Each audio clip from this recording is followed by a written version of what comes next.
Shock அடித்தது போல் தூக்கி எறியப்பட்ட மோகினி அதிர்ந்து போனது.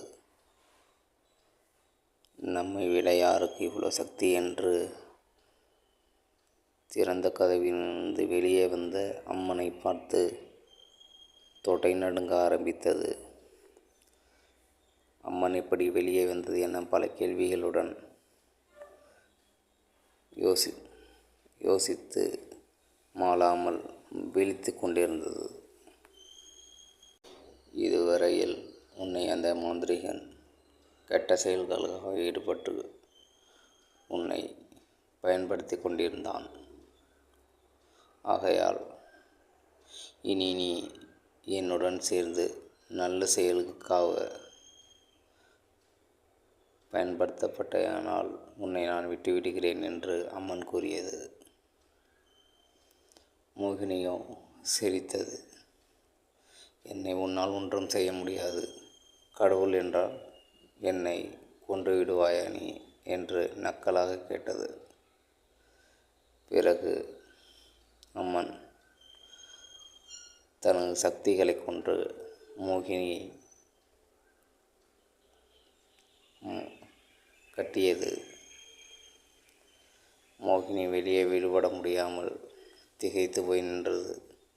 பிறகு மோகினி அம்மனின் சக்தியை புரிந்து கொண்டு அம்மனிடம் மன்னிப்பு கேட்டது. பிறகு இனிமேல் நான் எந்த தவறையும் பண்ண மாட்டேன், என்னை விட்டுவிடு என்று கூறியது. அம்மன் மோகினிக்கு முக்தி அளித்து மேலோகம் அனுப்பி வைத்தது. பிறகு அந்த மாந்திரிகனை பார்க்க காட்டிற்குள் சென்றது. ருத்ர தாண்டவம் ஆடுவது போல் உருவத்தை மாற்றிக்கொண்டது. காட்டின் அப்போது மாந்திரிகன் சில பல அமானுஷ்ய பொம்மைகளை வைத்து மந்திரம் செய்து கொண்டிருந்தான். அம்மனை அந்த கோலத்தில் பார்த்து மிரண்டு போய் நின்றான். நீ எப்படி வெளில வந்த? நான் தான் உன்னை கட்டி போட்டிருந்தனே, எப்படி வெளில வந்த என்று அதிர்ச்சியுடன் கேட்டான். தீமை என்றும் வெல்லாது, நன்மை ஒரு நாள் ஜெயிக்கும் என்று ஒரே வார்த்தையில் முடித்து கொண்டது. பிறகு அந்த மாந்திரிகனின் கழுத்தில் கயிறு போட்டு ஒரு மரத்தின் மேலே தூக்கு மாட்டுவது போல் அம்மன் கயிறை வைத்து இழுத்தது.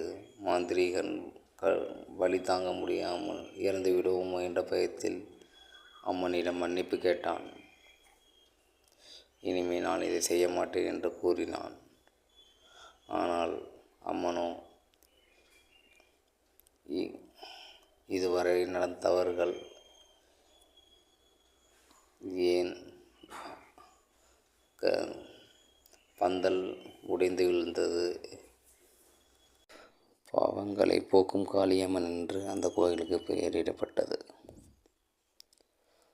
பிறகு அந்த கோயிலில் மகிமை அறிந்து நிறைய மக்கள்கள் வந்து ஆசி பெற்றனர். அந்த ஊர் மக்கள் மாந்திரீகன் மற்றும் பேய் பயம் இல்லாமல் சந்தோஷமாக இருந்தனர். இந்த கதை இத்துடன் முடிவடைந்தது. வணக்கம் ஃப்ரெண்ட்ஸ். நம்ம சேனலில் உண்மையாக நடந்த ஸ்டோரிஸ்லாம் டெலிகாஸ்ட் பண்ணுறோம் வீடியோவாக இந்த மாதிரி. அதனால் அது உங்கள் லைஃப்பில் நடந்த அமானுஷ விஷயங்கள் மற்றும் அமானுஷ சம்பவங்கள் அதெல்லாம் இந்த வாட்ஸ்அப் நம்பருக்கு ஷேர் பண்ணுங்கள். இதில் ஒரு வாட்ஸ்அப் நம்பர் கொடுக்குறோம், அதில் ஷேர் பண்ணுங்கள். உங்கள் அமானுஷ விஷயங்கள் வீடியோவாக நான் அப்லோட் பண்ணுறேன். நார்மல் கீபோர்டு மெசேஜ் இல்லாட்டினா வாட்ஸ்அப் மெசேஜ் வாய்ஸ் மெசேஜ் கூட பண்ணுங்கள், ஒன்றும் பிரச்சனை இல்லை. நான் டெலிகாஸ்ட் பண்ணுறேன். அது சின்ன கொஞ்சம் ஒரு 5 நிமிஷம் உள்ளதாக இருந்தாலும் பரவாயில்ல, அரை மணி நேரம் உள்ளதாக இருந்தாலும் பரவாயில்ல, ஒன்றும் ப்ராப்ளம் இல்லை. நான் டெலிகாஸ்ட் பண்ணுறேன். ஓகேங்களா?